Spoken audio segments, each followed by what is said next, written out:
Anytime that you do language, anytime you make a sentence, you are engaging in sky daddyism. And they would all just laugh. Oh, what?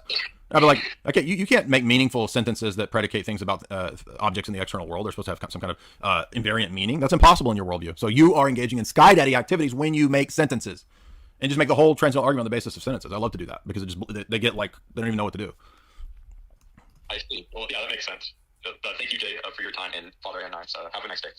Thank you. Yeah, I think this was one of the more potent points that we derived from the analysis of the Quine paper that we did a few months ago. If you guys didn't hear that, go listen to the full talk that we did on Quine's two dogmas, because it was excellent at the end of the paper. By the way, I know he's not a theist. I don't know, somebody was like, he doesn't have your position. Yeah, I'm well aware of that. He's an empiricist, duh.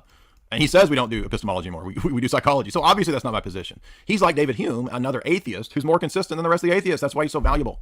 Okay, and he ends the paper by saying, if we can't do a strict logical positivist definition for words, he starts doing linguistic philosophy. He says, because if you notice there's a circle, right?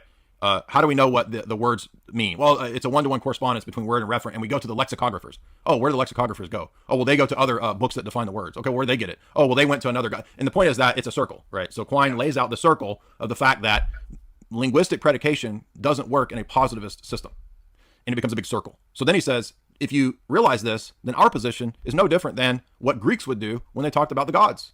It's sky daddy stuff. Go ahead. Well, yeah, he takes a kind of like pragmatic. Yeah. Let's just get out of the business of justification. Right. And certainly trying to justify that any of this stuff maps onto the world. This verificationalism. And just have language is use. Right.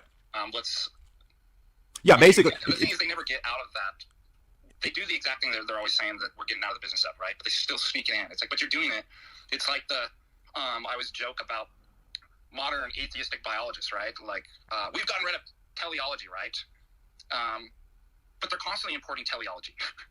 They don't know they're doing it. It's like right, exactly.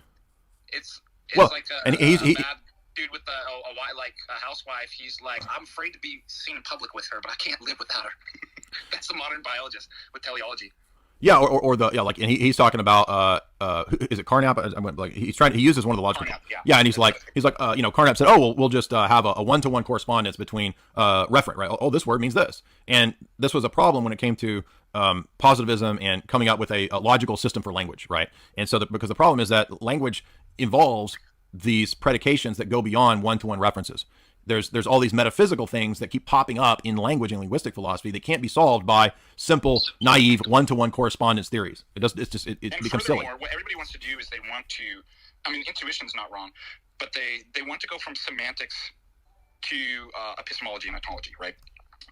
It's through meaning we can then guarantee epistemic certitude, and through epistemic certitude, then we can actually start to secure our ontological claims or something like that. And he says, world. Yeah, he says in terms of this. This is his critiques of the dogmas, right? Right. That supposedly Kant, right? So truth is supposed to get us both epistemic justification and ontological justification. And then Kant's like, well, you're justified by analyticity, right? Well, it's true by definition. How many times have we heard atheists come on? I talked about this last night.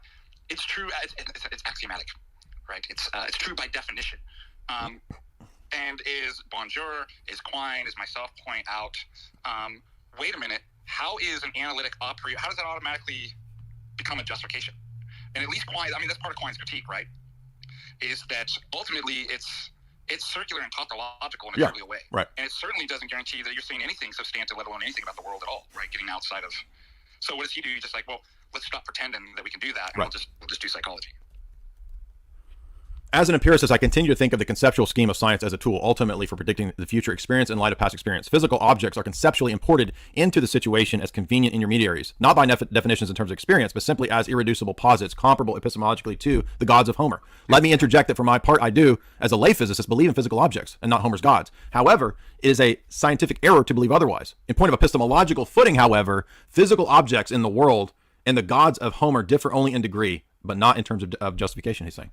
Do you see the strength of that is that he's admitting that for me to say, quote, there are physical objects in the world or to predicate physical objects is sky daddy status in terms of justification, in terms of epistemology, not in terms of his beliefs.